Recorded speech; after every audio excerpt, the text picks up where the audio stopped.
Welcome in, Notre Dame fans, to this week's six-pack show where we take six Notre Dame football items. Sometimes we mix in basketball as well. Take 6 minutes discussing each of them. I'm your host, Mike Singer, with Jack Soble and Tyler Horka, pair of blue and gold beat writers for this week's show. And folks, I hope that you are doing well. Please hit the thumbs up on this YouTube video. Subscribe to the channel for more content. And let's dive into it. With Notre Dame home kickoff times being released this week. Notre Dame having 3 primetime games in Navy, and then is it just the two big ones to open? Well, is the Texas A&M one? I'm trying to scroll and find it. Which one is it? A&M, USC, Navy. USC. Of course. So I'm not able to pop it on the screen. But yeah, guys, what'd you think about the release? And then NC State being the Peacock game and not Boise State, Jack?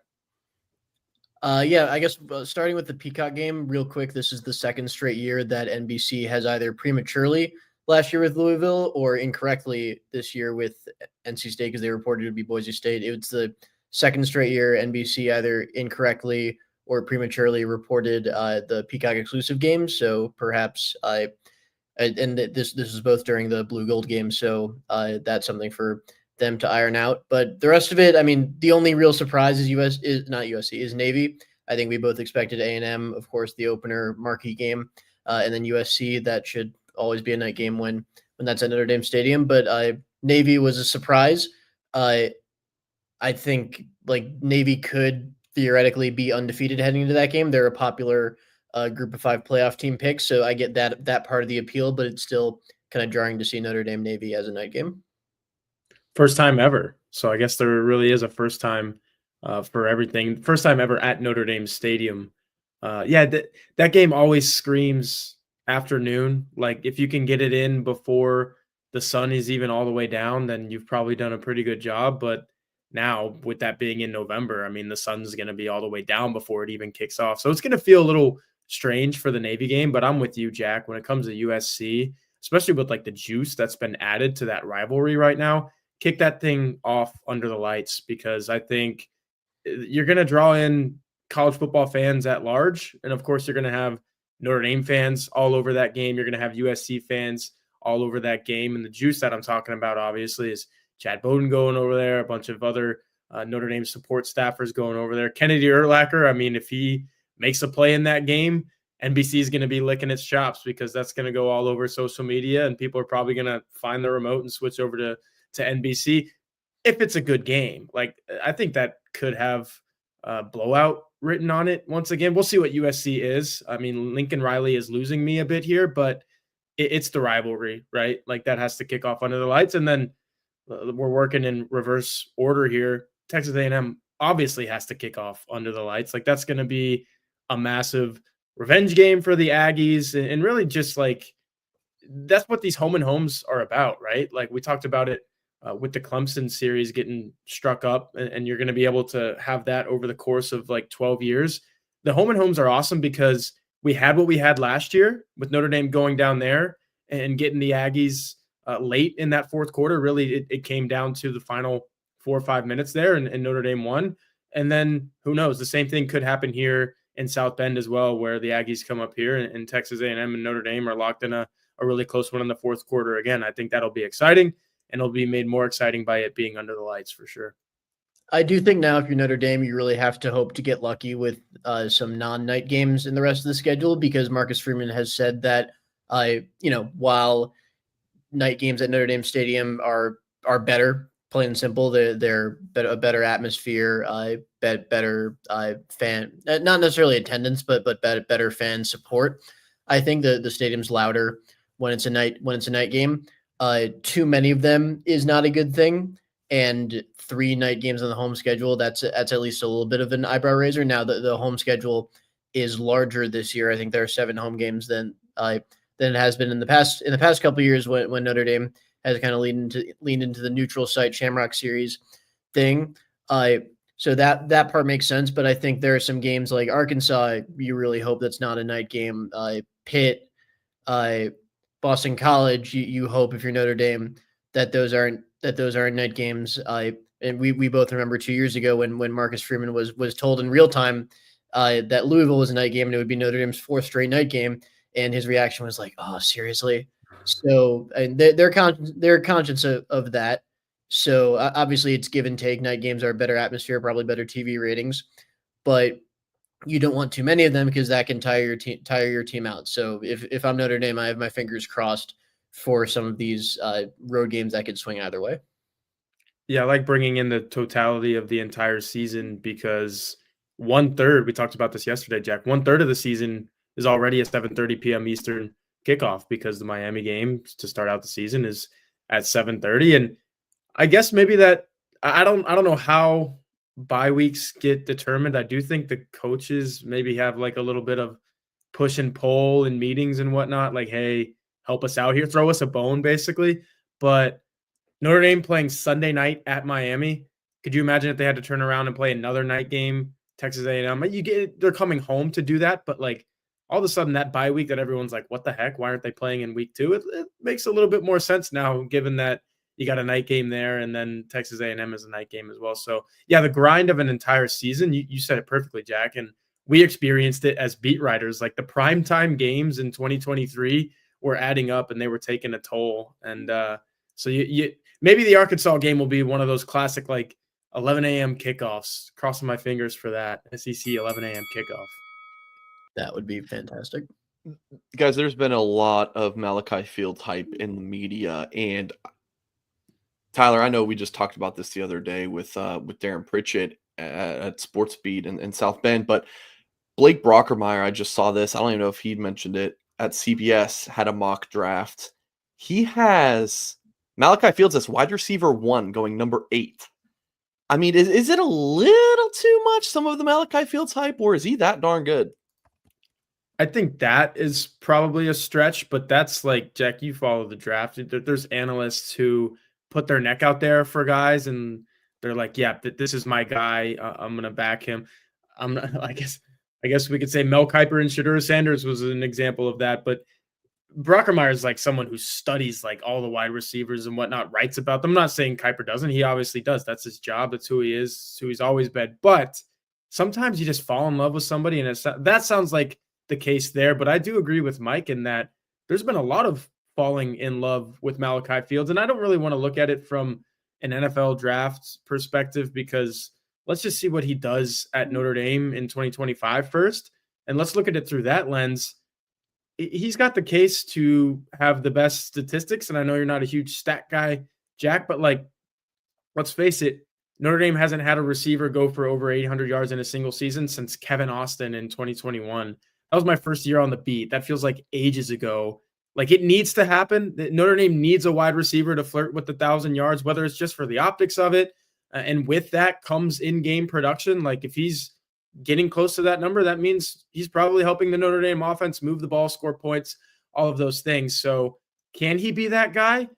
I actually kind of think so. Like, I think he comes in and he's immediately Notre Dame's most accomplished wide receiver in that room. Jaden Greathouse made some serious strides in the final 2 games of last season, and he might have something to say about it, but Fields has back-to-back 800-plus yard receiving seasons at Virginia. Coming into Notre Dame, it's different. Like, we've seen the Chris Mitchell thing, right, Jack, where he comes in and he's nowhere near what he was at Florida International, and that's because FIU isn't Notre Dame and vice versa. Virginia's not Notre Dame and vice versa. But I think Fields is different. You look at him, like, he is, to bring it all for full circle here with the way that Mike introduced this, he could be an NFL type of player. Like, I can see him playing in the NFL with his size, his, like, what he brings to the table. So is the hype too much? If you think he's the best wide receiver in the 2026 draft class, probably. But if you think he's a guy that can be Notre Dame's best wide receiver, not only this year, but the best that they've had in the last handful of years, I think that's possible as well. Couple things you mentioned. I would push back on the Virginia's not Notre Dame thing a little bit because, yes, that's obviously true.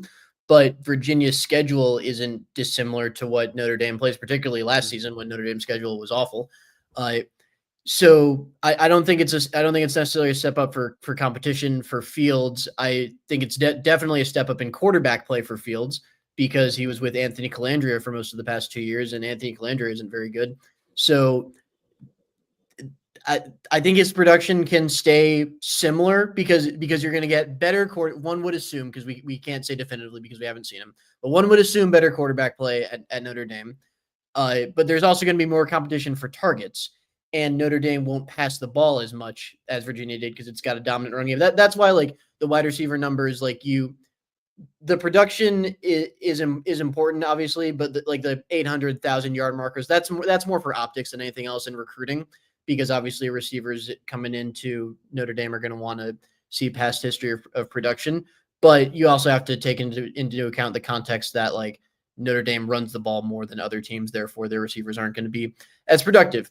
As for the hype, like I looked up some of the receivers that are supposed to come out of the 2026 draft, and like when you think of the marquee guys in Jeremiah Smith and Ryan Williams, like those are the consensus top 2 in college football. They're both true sophomores. They're not eligible. So while I don't necessarily think Malachi Fields is the best receiver in college football aside from those two, when you look at some of the names like the Jordan Tysons, Elijah Surratt's, Eric Singleton, McKylan, I'm just reading off PFF's list. I saw Cardinal Tate from Ohio State as wide receiver 1 in a couple mock drafts. So like it's a very open, like those aren't bad players, but you don't see any of those guys and think automatically like, oh, that's a number 1 wide receiver in a draft. So it's open, like with a 1,000-yard season and a serious contestant catch pedigree and leading Notre Dame to a couple college football playoff wins, like Malachi Fields could get there. Will he? I don't know. I think the enrolling in the fall is a question he's going to have to answer because he doesn't have the spring to get chemistry with Notre Dame's quarterbacks. So that's something that he's going to have to make up in fall camp. He is a guy who you watch some of the balls that Bo Collins did some good things for Notre Dame, but you watch some of the balls that he didn't bring out on the boundary. The got him play against Georgia is a big example where Brad Leonard just kind of threw it up and tried to get him to make a play. It was a really tough play. Bo Collins just couldn't reach it. That's the kind of play that I think Malachi Fields has a much better chance at, and I think he makes more of those plays for Notre Dame this year.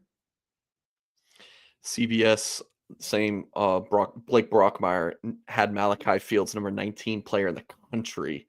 So I feel like, Jack, I know you don't like hearing this, because you very much view it every year is different, every team's different, but it's like, man, history is just not on Malachi Fields' side here recently. So we'll see if he is able to have that production that Bo Collins didn't, and some of these other guys, since Kevin Austin just didn't, even though they had plenty of hype. Like I remember Tim Hyde hyping up Tobias Merriweather, thinking that he was going to have a huge year in, would that have been 22 or 23?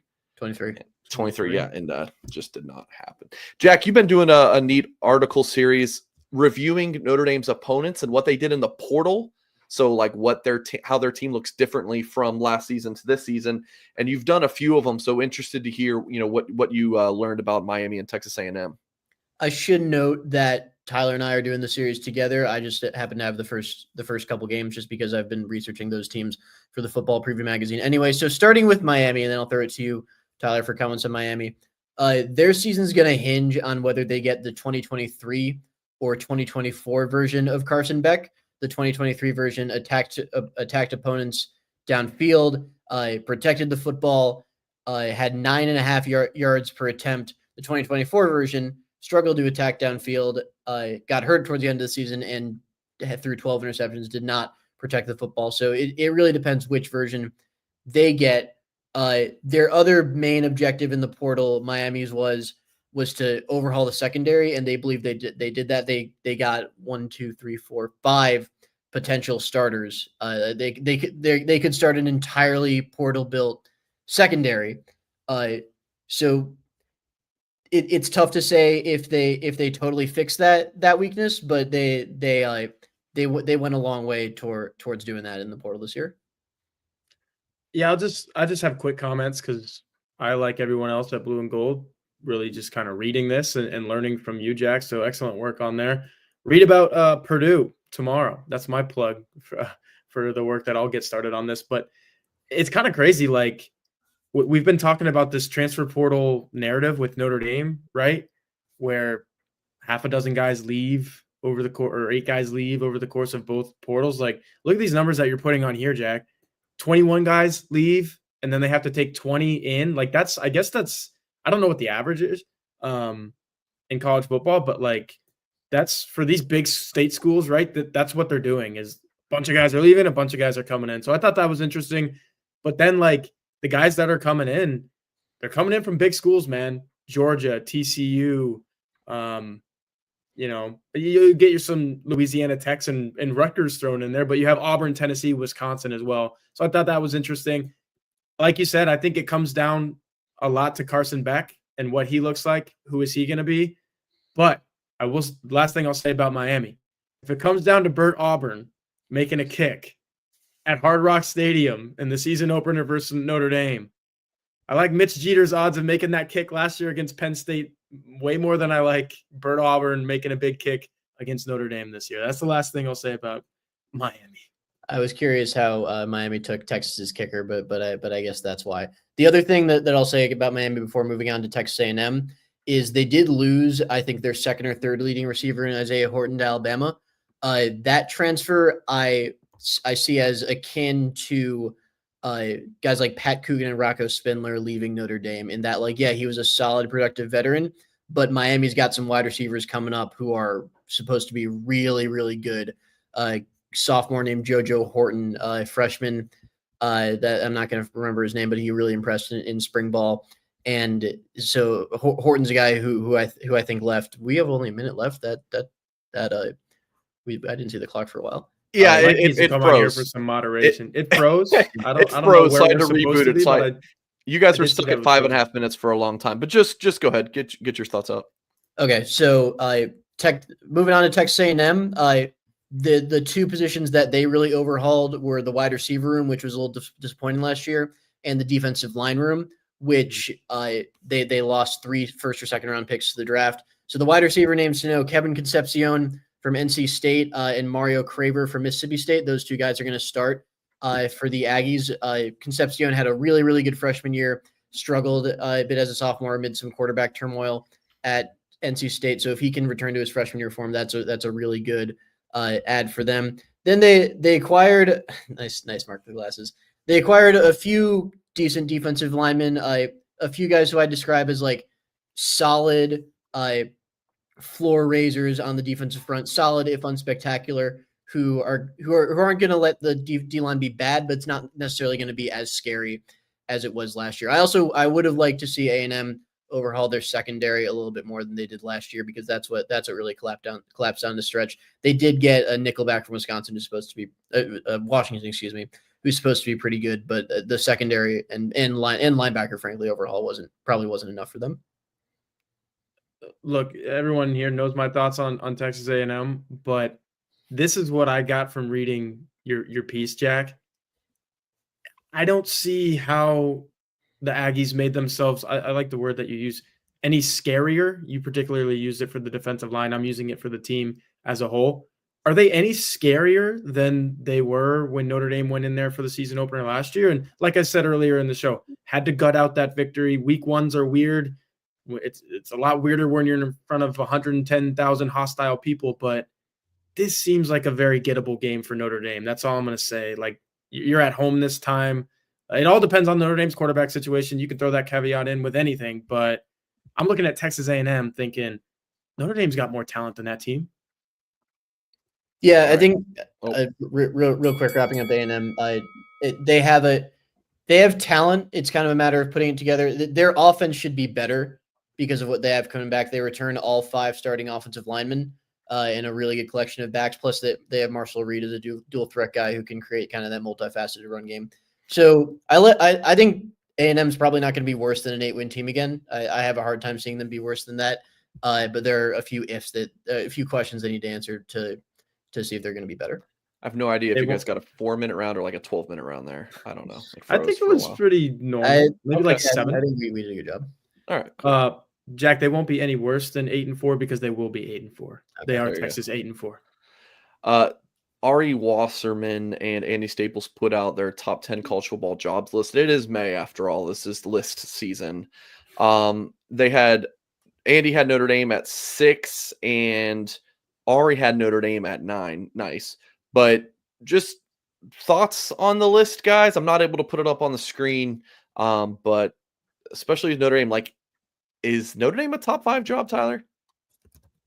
Yeah, since you're not able to put it up, I have in front of me. I'll just read them off really quickly. That shouldn't take up. It shouldn't be a 20-minute round. Let's just say that. Andy Staples has Georgia, Ohio State, Texas, Oregon, LSU, Notre Dame at number 6, Alabama, Michigan, Clemson, Penn State. That's his top 10. Ari Wasserman, Texas, Georgia, Ohio State, Oregon, Texas A&M, LSU, Alabama, Michigan, Notre Dame at number 9, Oklahoma. I did a piece on this, sort of a reactionary column. And then obviously we're going to get your reaction too, Jack, because I don't think we've really discussed this much between us much before this. I think Notre Dame is closer to where Staples has the Irish at number 6 than where Wasserman has it at has them at number 9, just because, like, in my head I'm thinking, okay, is Notre Dame knocking on the door of the top 5 in terms of how good this job is in the context of college football, or are they on the verge of falling out of the top 10? I think it's the former. Like, I think Marcus Freeman showed that you can dang well win a national championship at Notre Dame in the NIL era. They almost did it last year. Ohio State, you're seeing it here, like number 1, number 3. I think that is accurate. Texas is absolutely in the top 5. I would say Georgia is absolutely in the top 5. Jack, your brother goes to Oregon, so you know all about that Phil Knight money. I think Oregon is a top 5 job. Now, does that mean you're going to win the national championship? Maybe not. It hasn't happened at Oregon. With everything, all the players, all the coaches that they've had, it still hasn't happened for them, but that doesn't mean it's not a top 5 job. And the same thing goes for Notre Dame. Just because they haven't won the national championship in going on 40 years, that's not why it gets knocked down. It gets knocked down because you don't have as many. First of all, the enrollment at Notre Dame is so small. It's a private school. Like, Texas has 60,000 undergrads every year. Notre Dame has 8 to 10,000, something like that. And then when all those people graduate, who's giving back to the schools? It's the alumni base, and you have bigger alumni bases at these state schools that we're talking about. So it's the academics, all of those things that's probably keeping Notre Dame out of the top 5. But I absolutely think that Notre Dame is in that 6 to 10 range. Like, it's one of the 10 best jobs in America. It's so hard to put Notre Dame, rank them among these schools, because you look at so many of the football factories and schools like Oregon with dang near unlimited money, but then Notre Dame has so many challenges that are unique to it with the enrollment thing, the academic requirements. It's harder to get recruits into school. You need to recruit a certain type of kid who's willing to go to class for 3 to 4 years. So Notre Dame is a great job for the right person, I think is the best way of describing it. Like, you need to just like you need to be a specific type of person to play at Notre Dame, you need to be a specific type of person to be the head coach of Notre Dame. You need to embrace and attack the challenges that come with it. You need to be forward thinking to adapt Notre Dame specifically to the challenges that come with modern college football, which Marcus Freeman has shown repeatedly that he is, and that he will continue to be. And if you do embrace Notre Dame for what it is, then there are inherent advantages to Notre Dame. I think the fan base being so passionate is an advantage, and kind of the mystique around the whole operation, like that can help sway guys to Notre Dame and sway guys away from entering the portal, as we saw in the last cycle. So I think that 6 to 10 range is probably right for where you'd rank Notre Dame as a job, but I think it is an excellent job for a specific type of person, and Notre Dame, I think we've seen pretty clearly, has that type of person at the helm right now. Another thing is coast-to-coast recruiting. I think you get that at Notre Dame more than you get it at other places. I mean, Mike Singer, Kyle Kelly, they do a phenomenal job covering that for us. And I mean, I remember coming in here the summer of 2021, and it was that sort of dead time for in terms of team coverage. And I'm like, what the heck am I going to do? Mike fished me a couple recruiting stories, and he was like, here, write about these guys. And I was like, oh my gosh, these guys are coming from California. Cooper Flanagan was your first one. Cooper Flanagan, there you go. Yesterday. Yeah. Hope his Achilles is doing well. That's a good memory though, Mike. Yeah, so the recruiting is an advantage. I wrote about that in my piece.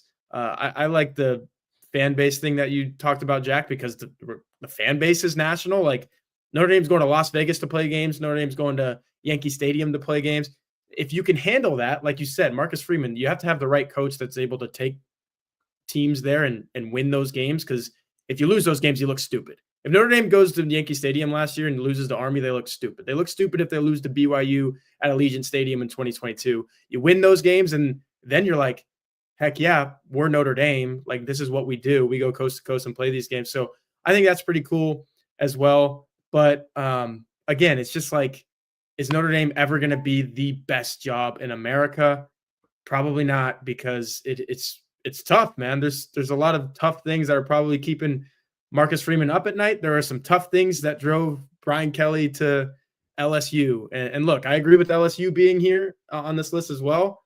But I'll just say it's going to be a tough look for Brian Kelly if he's the first coach out of the last 4 at that school that have not won a national championship. That's a different conversation.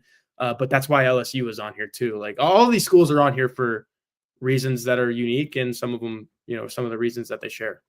Mike, do you remember the first recruiting story you pawned off on me? Nope. It was a little-known 3-star offensive tackle who had just gotten his Notre Dame offer named Will Black. No way. I do remember this now, actually. I did the interview, so I sent that to you then, huh? Yep. Damn. That's a good track record I got, huh? I like that. Okay, I'm going to pause it because I'm going to read off the top 10 non-conference series list upcoming. Okay, so this is the list title. Top 10 upcoming college football non-conference series. This is from Pete Nakos. Again, it's list time season, right? Alabama, Ohio State's 1. They play in 27-28. Number 2 is Michigan, Notre Dame, returning in 2033 and 34. Georgia, Ohio State, 2030 and 31. Number 4 is Oklahoma, Clemson, 35 and 36. I know, guys. Book your planes now. Florida, Notre Dame, 2031 and 32. I remember when that news broke and doing a video with Loose Emoji about it, 5 years ago. I was going to say, I don't remember that getting announced, so that makes sense that you did it with Lou. I think it was 2020 then, with my cat meowing in the background. Nebraska, Oklahoma coming back in 29 and 30. Florida, Colorado, 28 and 29. Notre Dame and Texas, 28 and 29. Bama, Notre Dame, 29 and 30. And then Auburn, Miami, 29 and 30. 4 of the top 10 is Notre Dame, with Michigan, Florida, Texas, and Bama. So, guys, this is twofold. We'll throw it to Jack first. Thoughts on some of these matchups, how great they are for college football, and then Notre Dame just continuing to show how relevant it is with 4 of the top 10.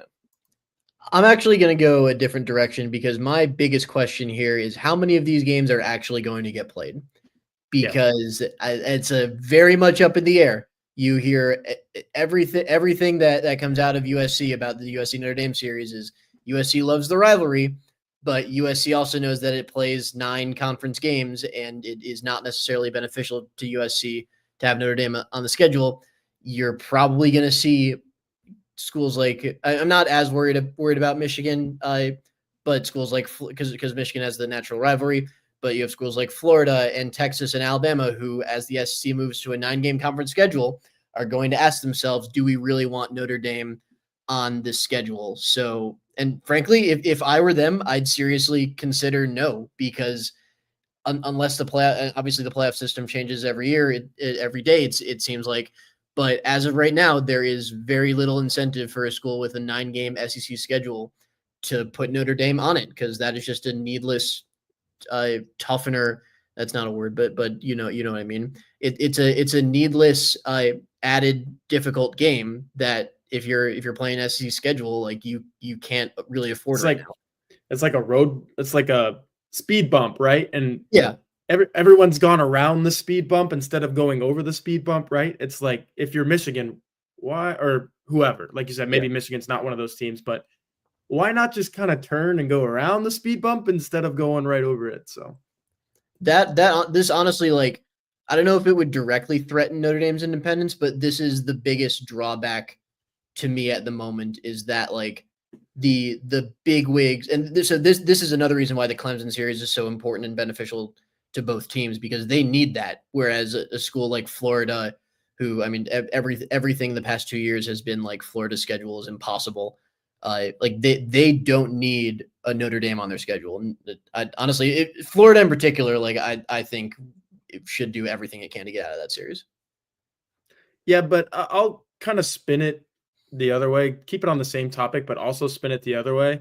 Um, let's talk about Texas. That was literally announced last fall, right? And like even in this era, Texas is like, yeah, let's do it. Let's play Notre Dame again. So spinning it that way, but also tying in the last segment that we just did. That kind of shows you why Notre Dame is also a top 6 to 10 job in college football, because even in this era, a team like Texas, back-to-back national semifinalists, is like, yeah, I still want to play Notre Dame. Let's do that. If Notre Dame didn't have all this prestige and everything that we just talked about, Jack, Texas wouldn't be doing that. Texas would be like, no, don't need that. We're in the SEC. Let's just play these games that we signed up for by going to this conference. That's another thing with this list. I would like to talk about Notre Dame all day long, but I think it struck me that 9 of the matchups feature SEC teams. Like that is ridiculous. And Texas and Oklahoma helped with that because Oklahoma pops up here a couple times. I think Texas is the Notre Dame game is the only one with Texas, but also someone mentioned in the comments, Texas playing Ohio State this year. Like that's a pretty big one. I don't know if it didn't make the list because of the immediacy factor, but Pete mentioned it in the lead. So there's that. But yeah, 9 SEC teams or 9 SEC appearances on this list. I think it was spread amongst 6 teams. Alabama showed up a couple of times. Florida showed up a couple of times. But I wrote the column coming out of this list is that like that's it for college football right now, man. Because of all these teams that have gone to the SEC and have gone to the Big Ten, and you have those 2 huge super conferences, you have the SEC, you have the Big Ten, which appears in 4 of the games on this list, and then you have Notre Dame, which appears in 4 of the games on this list on its own. Like that's college football right now, and it's not that huge of a thing to say because like who are we leaving out? A bunch of the group of fives or whatever they're called now in the ACC and the Big 12. Like that's not much, but it is interesting. Like that's the direction we're headed, right, Jack? It's like super conferences, man. And so far Notre Dame has survived it and remained independent. But when you look at lists like this and you read the teams, you're like SEC, Big Ten. Oh, there's Notre Dame. It's like, dude, that's it for college football right now. It's SEC and Big Ten and Notre Dame, and that's what you got. There's also some element of like, yes, Notre Dame should be on this list 4 times. It doesn't play in a conference, so every game it plays is a non-conference game. So that's why I don't necessarily put too much stock in Notre Dame being on this list so much because like frankly it better. Like it needs it's still playing like Michigan though, and I mean they just played Ohio State. Like Notre Dame's not afraid of anybody. That's what absolutely. Yeah. No, like for this is the last thing I'll say is like Notre Dame's schedule haters, and I know they're not amongst the people watching right now probably because you guys are Notre Dame fans and right on you, but like, dude, the people who are like Notre Dame doesn't play anybody, look at the list. Like, look at who they're signed up for. Look at who they just played. Look at who they're playing this year. That's for a different day. For sure.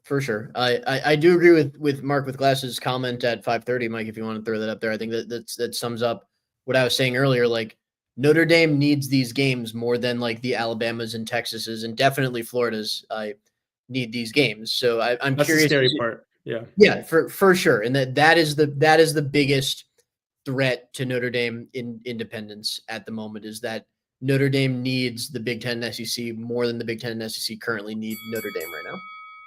So the last topic here is Notre Dame grandfathering in. It was the walk-on athletes, I believe. Tyler, Jack, I'll throw this to you. I believe you wrote the story for Blue and Gold. So explain what this means. So very basically, according to Ross Dellinger with Yahoo Sports, Notre Dame is the first school to fully commit to grandfathering in its athletes whenever the House versus NCAA settlement is finalized and roster limits come down. The judge in the case said that she would not approve the settlement unless there was some type of grandfathering in clause. Basically that if you're already on the roster, you can't be cut you can't be cut because of roster limits. Like the roster is getting for football. This goes for all sports, but for football, the rosters would shrink to from 120 to 105. Teams would have the option. And so this is the crucial part. This is not a requirement. Teams don't have, under the current language of the settlement, teams don't have to grandfather in their players. So they could cut their players anyway and get down to 105. But Notre Dame is the first school to commit to not doing that. So if you are a Notre Dame football player, or crucially, if you were we are not under the impression that anyone from Notre Dame has been cut for roster limits yet. But if you're someone from a different sport who has been cut, and the way Bavakwa framed his statement to Dellinger, it certainly sounds like there have been, like, that Notre Dame would be willing to let those players back on the teams if they so choose. So I think that's just another example of Pete Bavakwa being a forward-thinking athletic director. And I think between Bavakwa and Jack Swarbrick, Notre Dame has been fortunate to have the right leaders in place for this time in college football. Because if Notre Dame had the wrong leaders in place for this time in college football, like, we could be having very different conversations about its standing in college sports. Yeah, Notre Dame is just always at the forefront of these things. I think that's the biggest takeaway here. Like, whenever you read about something being right in college football or the NCAA in general, there's so many things wrong with it that it's so easy to get caught up in those things. But whenever you hear about something being right, usually it's Notre Dame that's sort of kicking those tires and starting those engines. And they're like, yeah, this is what we need to do about this. So I just think of guys like, look, Luke Talek is probably going to start a few games for Notre Dame, if not most of the games for Notre Dame. I think he's that good. He did enough in the spring at the safety spot to be like, that guy deserves a look. That guy, the way that he spoke to us, Jack, I don't know if you were in that scrum in the spring when he was talking about, you certainly read the quotes by now, when he was talking about, like, I don't know if this roster limit thing happens, I don't know if there's a future for guys like me from Wyoming who, like, if this roster limit's a thing, then schools like Notre Dame just aren't going to be looking at me like they were when they knew that they could accept me as a preferred walk-on. Like, they heard about him. He's got Notre Dame ties, right? Or grew up a Notre Dame fan. I forget the backstory with Luke on all of that, but, like, the connection was made somehow. That connection wouldn't have mattered had the scholarship limit come down the way that he feared. And, like, he's a smart kid. It sounded like he understands more about all this than most, because he literally told us, had I been born a couple years later, I probably never show up at Notre Dame, just because, like, they didn't got the space for me. Or it's not just a Notre Dame thing either. Like, there's teams that would have taken it to the other extreme. I think that was the worry. Like, so you have the roster limit of 105, and all of those can be scholarship athletes, right? You can use it right up to the 105. Marcus Freeman comes out and says, and this is just another example of Notre Dame being Notre Dame, yeah, we're fine with sitting in the mid 90s, which means you've got 10, 12 spots open for guys who used to be walk-ons that used to get you all the way up to 120. So teams like Texas, Ohio State, Alabama, I guarantee you they're going to fill their recruiting classes. Now, I don't know what the class limit size is. Like, that's a whole nother thing here as well. But, like, if you ask Alabama, can I have some walk-ons, or can I fill all of these 105 with guys that we recruit and sign, the best of the best, they would do that. And Notre Dame is like, nope, we need a spot for these walk-ons. So I thought that was pretty cool. And then the grandfathering in aspect, yeah, there were athletes, walk-ons at Notre Dame this semester. Like, every time they read something about the house settlement, they were like, shoot, I'm going to lose my spot on this team. I'm going to lose my spot on this team. Pete Bavakwa coming out and doing what he did last week basically was like, no, you're not. We're going to do the grandfather in thing, and you're going to be fine. And we're just kind of roll with the punches. That's what Notre Dame does. Notre Dame rolls with the punches, and it does it very well. Frankly, I think any school doing away with its walk-on program and just taking 105 scholarship players would be a very bad idea. Not only because walk-ons, as Notre Dame has proven time and again, are a valuable part of what can make college football teams successful. Like, several walk-ons. You think about Leo Scheidler throwing a block on Jaden Harrison's kickoff return for a touchdown. You think about Max Hurlman becoming the punt returner and all the special teams contributions he made. And, like, obviously you see Luke Talek there as well. Mike, did you have something? No. Mike's popping in to say Tyler Buckner. I just know it. Tyler Buckner. So you see Luke Talek as well, but, like, he's a walk-on who became a scholarship player. Like, there were current walk-ons who contributed heavily to Notre Dame's college football playoff run. Yes, Tyler Buckner is, of course, one of them. And it's hard enough to keep 85 people happy. It's very difficult to keep 105 people, scholarship players, happy. I think that last part is so important. Yeah. Pipavakwa, former walk-on, so knows their value. He was a But like, punter, right? you have He was a punter, 105. Like, if you're a scholarship guy, like you want it. Like everyone, if you're on scholarship, you want to play. You want to play now. You think that you're, excuse my friend, you think you're the shit. Walk-ons, they're more just for the team. Like some of them do end up playing, some of them do get scholarships, but they just want to be there. Like, especially for Notre Dame, they like grew up diehard Notre Dame fans. They just, all they want to do is rock that gold helmet. And they're great to have in the locker room for the scout teams. You just do 105 scholarship guys, they may not want to do that. And then also, you just have more portal statistics, more portal guys. Like it's that's just kind of how it's going to be. So yeah, I'm all for walk-ons, Wapu Nation. We had a YouTube partnership with them for a while. Tyler, I got that so much T-shirt fun. still, yeah. Got the T-shirt. So yeah, keep on keeping on with the walk-ons. And then shout out to Max Hurlman signing with the Pittsburgh Steelers. Very by impressive. the way, Yeah, how awesome is that? So really pulling for him. I don't know if he'll make a roster, but if he's he's a Pennsylvania kid too. He's from the Philly area, I believe. But great story. In his home state. If he's just able to like be a practice squad guy in the NFL, like how sick would that be for Max Hurlman? So Max, if you're watching, congrats, dude. So awesome show, guys. Thought you guys brought it. Please hit the thumbs up on this video. Subscribe to the YouTube channel here at Blue and Gold for more. Go to blueandgold.com for much more coverage of your Fighting Irish, both some of the headlines in the world of the current team and, of course, the future prospects to join Notre Dame. Kyle and I have you locked down with recruiting coverage. We'll be back next week with this Notre Dame six-pack show. Recruiting, well, we'll cover some recruiting with Tim Hyde on Wednesday night, 8 p.m. Eastern time, as well as discuss some of the things we discussed tonight with these two. And then Friday, 1 p.m. Eastern time, recruiting show, myself and Kyle Kelly. Again, hit that thumbs up if you have not done so yet. Sly, Ryan, Mark, Swan Dong, appreciate you guys joining live with us. And if you're watching live and you missed some of the beginning of the show, just rewind and watch from the beginning. Again, thank you all for tuning in, and we'll catch you next time.